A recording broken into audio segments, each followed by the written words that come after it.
नमस्कार दोस्तों, मैं विपुल राजपूत विपुल एजुकेशन चैनल पर आप सभी का स्वागत करता हूं। दोस्तों, आज हमारी प्री बीएसटीसी और पीटीटी एग्ज़ाम 2024 की क्लास नंबर 2 स्टार्ट हो रही है, राजस्थान जीके की। इसके अंदर हमने पहली क्लास जो है राजस्थान का इतिहास की दृष्टि से सामान्य परिचय पढ़ लिया। आपने वो क्लास नहीं देखी, आपको मैं इस क्लास के वीडियो के डिस्क्रिप्शन में उसका लिंक दूंगा, आप जाकर वो क्लास देखिए। आज हम जो है दूसरा टॉपिक स्टार्ट करें जिसका नाम है प्राचीन सभ्यताएं। राजस्थान की कुछ प्राचीन सभ्यताएं हैं जिनके बारे में हमें पढ़ना होता है और इनमें से आपको एग्जाम में क्वेश्चन ज़रूर देखने को मिलता है। तो मैं आपके लेवल के हिसाब से इन सभ्यताओं को करा रहा हूँ। वैसे आप इनको डीप में पढ़ना चाहें तो पढ़ सकते हैं, लेकिन मैं सोच रहा हूँ कि आपके लेवल तक जो बी एस टी सी या पी टी टी का लेवल आता है वहाँ तक मैं आपको बता दूँ। और हो थोड़े दिनों में मैं आपको ये जो जितने भी टॉपिक करवा रहा हूँ उनके जो पीछे के आए हुए क्वेश्चन है वो भी मैं आपको बताऊंगा जल्दी ही, ठीक है। तो चलिए आज हम पहली सभ्यता कालीबंगा सभ्यता से शुरुआत करते हैं। देखो, सबसे पहले देखो कालीबंगा सभ्यता, दो शब्द है आपके सामने, एक तो है काली और एक है बंगा। काली का आप सभी को अर्थ पता है कि काली का अर्थ होता है काला, ठीक है। और बंगा जो है एक, या तो आप सिंधी भाषा का या पंजाबी भाषा का इसे शब्द मान सकते हो। बंगा का अर्थ होता है चूड़िया। क्या होता है? अर्थ होता है चूड़िया। तो कालीबंगा जो सभ्यता थी, वहाँ पर देखो मैं आपको एक छोटी सी कहानी समझाता हूँ। मतलब इस कहानी ऐसे नहीं है, लेकिन आपको समझाने की दृष्टि से समझा रहा हूँ। देखो, अमलानंद घोष जी जो इस सभ्यता की खोज करता है, अमलानंद घोष जी एक बार हनुमानगढ़ में कालीबंगा जो ये अभी वर्तमान में है भी कालीबंगा और पीलीबंगा, उस स्थान पर कालीबंगा स्थान पर गए। अब अमलानंद जी घोष वहाँ गए तो उन्हें क्या मिली? उन्हें मिली कुछ काली चूड़ियाँ मिली। तो वो जो है शायद अमलानंद घोष जी अब पता नहीं कहाँ के थे, लेकिन उन्होंने कहा कि ये तो, उन चूड़ियों को देख के कहा कि ये तो बंगा है। पंजाबी भाषा का शब्द है बंगा जिसका अर्थ होता है चूड़ी। तो इसलिए इसका नाम पड़ गया कालीबंगा, यानी यहाँ से प्राप्त काली चूड़ियों के नाम पर इसका नाम क्या पड़ गया? कालीबंगा। बंगा पंजाबी भाषा जिसका अर्थ है चूड़ी। अब देखो, अब ये जो कालीबंगा स्थान है वो मैंने आपको बता दिया हनुमानगढ़ में पड़ता है। नदी जो है वो वर्तमान की घग्गर और प्राचीन सरस्वती नदी थी।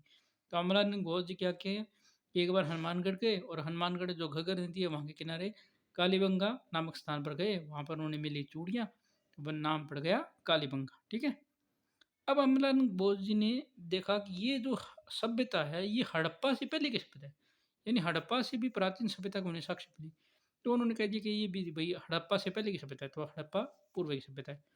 उसके बाद आए, उन्होंने खोज की। वो कब यहाँ खोज करने आए? 1952 में आए। उनका नाम था अमलानंद घोष। अमलानंद घोष जी 1952 में यहाँ खोज करने आए। अब अमलानंद जी घोष ने खोज कर दी। उसके 9-10 साल बाद दो व्यक्ति और आते हैं, एक तो बीबी लाल जी आते हैं और एक बीके थापर जी। उन्होंने कहा कि अमलानंद जी ने तो यहाँ खोज कर दी, लेकिन हम यहाँ पर उत्खनन करेंगे, यानी यहाँ पर खुदाई करेंगे।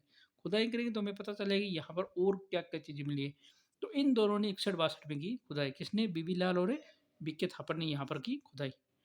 खुदाई करने पर यहाँ कितने स्तर सामने आए? 5 स्तर, यानी 5 स्तरों का यहाँ सामने आए, 5 स्तर। ये देखो, ये 5 स्तर जो है वो सामने है। अब बीबीलाल बीके थापर जी ने कहा कि ये जो पहले दो जो स्तर है वो तो हड़प्पा से प्राचीन है, यानी हड़प्पा से भी पुराने हैं ये पहले के दो स्तर तो। लेकिन तीसरे चौथे और पांचवे ना, ये हड़प्पा के समकालीन है, यानी हड़प्पा सभ्यता के समकालीन है। तो हड़प्पा सभ्यता से कितने स्तर सामने आए? 5 स्तर कालीबंगा से।